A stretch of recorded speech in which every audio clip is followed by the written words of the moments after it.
Très ravi de vous retrouver en ce dernier jour ouvrable de la semaine sur le journal de l'économie. C'est parti pour le nouveau numéro. Ouverture du Forum Africa 2017 en Égypte. Des délégations de haut niveau venues de toute l'Afrique y prennent part.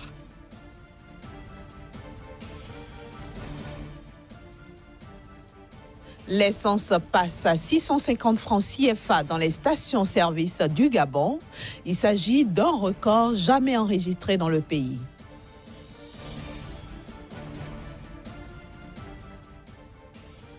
Enfin, le Ghana va lever 750 millions de dollars pour donner un souffle nouveau à son secteur cacaoyer.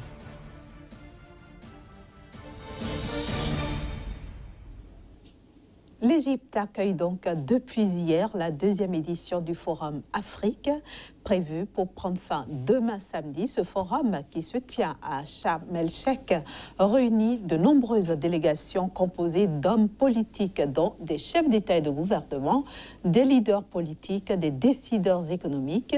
Il est organisé en vue d'offrir aux participants une plateforme pour promouvoir le commerce et l'investissement. C'est aussi une occasion pour l'Égypte de renforcer l'intégration économique et culturelle avec le reste du continent. La journée d'hier était dédiée aux jeunes entrepreneurs africains. Ces derniers ont pu entrer en relation avec des opérateurs économiques et investisseurs.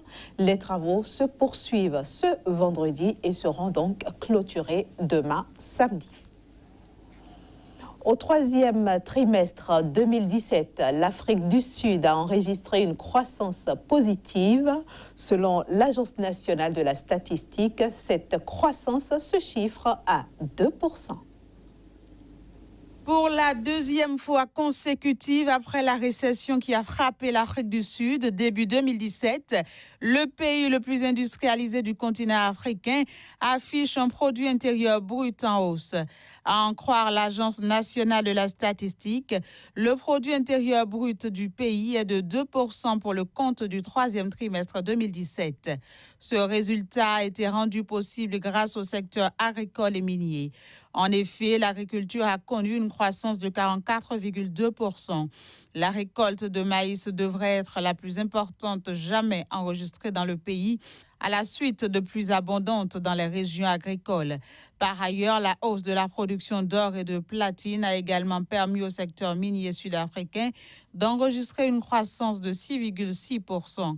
Cependant, l'économie sud-africaine reste engluée dans une croissance molle. Le taux de chômage a atteint un record dans le pays avec 27,7% de la population active sans emploi. Le Sénégal jette l'éponge. L'autosuffisance en riz ne sera pas atteinte en 2017 comme initialement prévu. Malgré les efforts déployés, le pays n'atteindra pas cette année la récolte de riz paddy de 1,6 million de tonnes qui garantirait son autonomie. Dakar n'a pu récolter que 1,1 million de tonnes, soit une hausse de plus de 15% par rapport à l'année 2016 et bien loin du niveau de progression de 62% enregistré entre 2014 et 2015, où la production était passée de 559 021 tonnes à 906 348 tonnes. Il faudra attendre 2019 pour peut-être atteindre enfin l'autosuffisance au Sénégal. Pour rappel, le gouvernement sénégalais mise sur les systèmes de riziculture irriguée et pluviale pour réaliser cette autosuffisance. Et puis le Ghana s'active pour mettre fin à l'épidémie de pousses de cacao gonflées qui affecte son rendement. Le pays compte aller sur le marché financier pour réunir les fonds dont il a besoin pour remplacer des centaines d'hectares de cacaoyers. Le Ghana, deuxième exportateur mondial du cacao, est sur le point de lever 750 millions de dollars auprès de banques locales et étrangères pour remplacer 400 000 hectares de cacaoyers.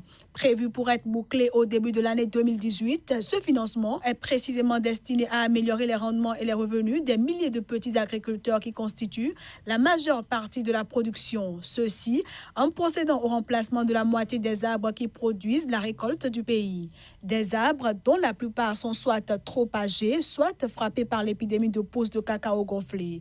Une épidémie qui touche près du 5e des cacaoyers du Ghana, avec pour conséquence la réduction des rendements, l'accélération de la mortalité de la plante à 3 ou 4 ans.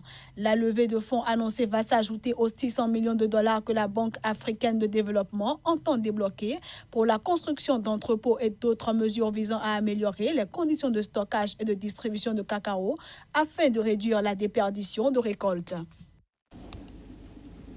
Je le disais en titre, hausse record du prix du carburant à la pompe au Gabon.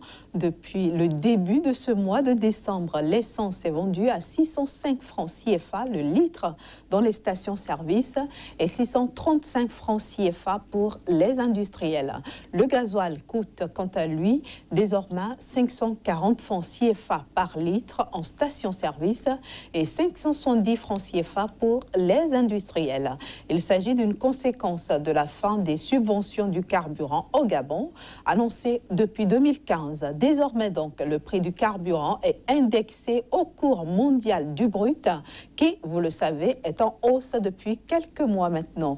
La décision du gouvernement gabonais de ne plus subventionner le prix du carburant a été prise suite aux recommandations du Fonds monétaire international et de la Banque mondiale.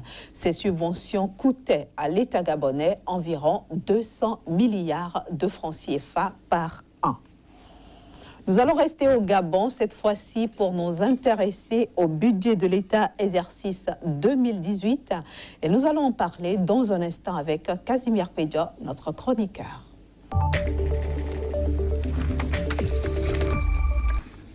Bienvenue à vous, Casimir Pédio, sur le journal de l'économie. Bonjour Inès. Alors, le Gabon passe d'un PIB de 3,9% en 2015 à 1% en 2017. Qu'est-ce qui s'est passé?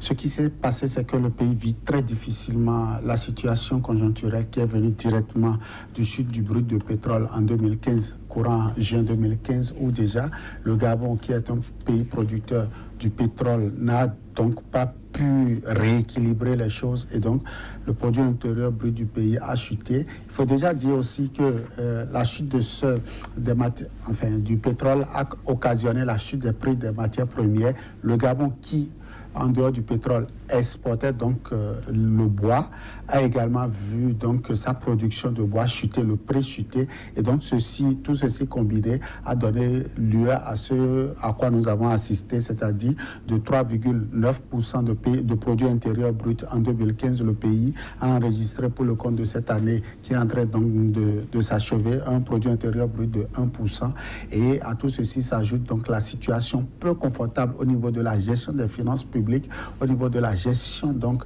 des affaires publiques au niveau de l'État, qui a dégradé donc les recettes au niveau donc du trésor. Tout ceci a donc donné une certaine inconfortabilité à l'État gabonais qui aujourd'hui a du mal à reprendre donc le souffle économique au niveau du pays. Casimir Pédio, le gouvernement gabonais prévoit pour l'année 2018 un budget de 2688 milliards de francs CFA. Qu'est-ce que cela vous inspire? 2688 milliards de francs CFA, vous l'avez dit, pour le compte de l'année budgétaire 2018, soit 260 millions de francs CFA de moins que l'année en cours, c'est-à-dire l'année budgétaire 2017. C'est que le pays continue. Donc en 2018, le pays n'aura pas grand-chose à se mettre sous la dent parce que la situation restera donc ainsi jusqu'à la fin de l'année 2018. Le pays aura d'énormes difficultés. En tout cas, ce n'est pas nous qui le disons, c'est le Fonds monétaire international et la Banque mondiale. Vous l'avez dit, le sujet précédent l'a signifié. Il y a des recommandations qui ont été donc formulées à l'endroit du gouvernement, dont la cessation imminente donc de la subvention au niveau du carburant. Ce n'est plus imminent puisque c'est déjà mis en œuvre.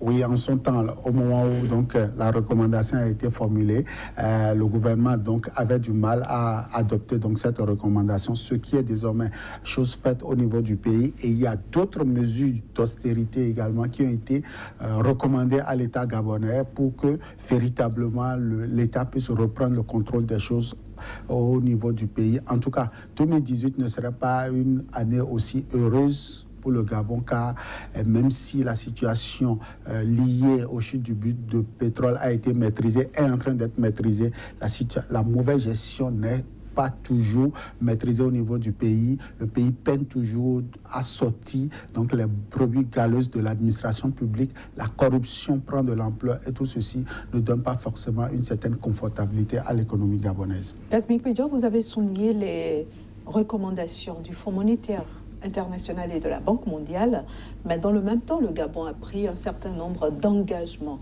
Est-ce que vous estimez que le pays est suffisamment armé pour les tenir ? Le pays est suffisamment armé, mais il restera la volonté politique parce qu'ici, il s'agit d'une certaine volonté du gouvernement.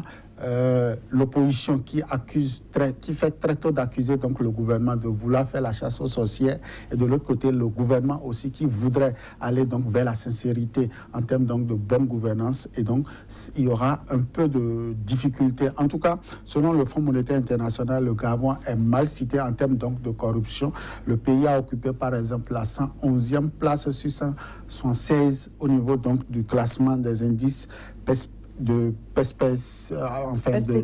perspective, voilà, pour les années prochaines. Et donc forcément, le Gabon n'est pas l'exemple de pays en termes de bonne gestion. Il va falloir que l'État gabonais puisse trouver le mécanisme par lequel il va devoir donc reprendre le souffle économique. De toutes les façons, l'État gabonais est suffisamment averti en ce qui concerne donc la bonne gouvernance. C'est un gouvernement assez expérimenté qui sait comment donc prendre les choses pour pouvoir reprendre le souffle. La Banque mondiale et le FMI donnent leur engagement pour accompagner l'État gabonais en ce qui concerne la collecte et la mobilisation de la cagnotte supplémentaire. Et donc, je crois qu'avec un peu plus de chance, l'État gabonais pourra donc reprendre l'équilibre, notamment au niveau de la croissance économique de son produit intérieur brut. Et finalement, quand est-ce que le Gabon, Kazmik Pedjo, pourra sortir la tête de l'eau? C'est quand les autorités auraient compris qu'eux seuls ne suffisent pas pour faire un pays. C'est quand les autorités auraient compris que vivre heureux, ce n'est pas la chose qui doit être la mieux partagée au niveau du Gabon, et que le Gabonais doit pouvoir mieux vivre. Les PMI doivent mieux vivre afin que véritablement les recettes soient collectées au niveau donc des régies. Le Gabonais doit aussi comprendre qu'il faut travailler, qu'il ne faut plus attendre donc l'or noir pour donc attendre les embellis au niveau de l'économie. Le Gabonais doit travailler beaucoup. Les PMI doivent sortir donc de l'informel, et l'État doit pouvoir mettre sur pied les conditions favorables à l'émergence. Je veux parler donc de l'énergie électrique, je veux parler aussi de la formation des leaders au niveau du business de façon plus précise, et enfin les partenaires techniques et financiers, notamment les investisseurs, sont prêts à accompagner l'État gabonais en ce qui concerne l'investissement, et donc tout ceci combiné pourra donner, je suis optimiste pour le Gabon, cela pourrait donner d'ici 2019 au Gabon des embellis économiques qui pourront lui permettre de reprendre le souffle, en tout cas en ce qui concerne le lead économique au niveau de la sous-région. En tout cas, le moment venu, j'espère que nous pourrons nous retrouver encore sur ce plateau pour évaluer tout ceci, faire le bilan, voir ce qui a évolué, ce qui n'a pas marché, etc.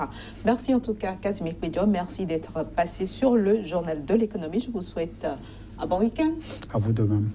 Chers amis téléspectateurs, voilà, nous sommes déjà à la fin de ce numéro de votre journal de l'économie. Merci de nous avoir reçus chez vous et à très bientôt.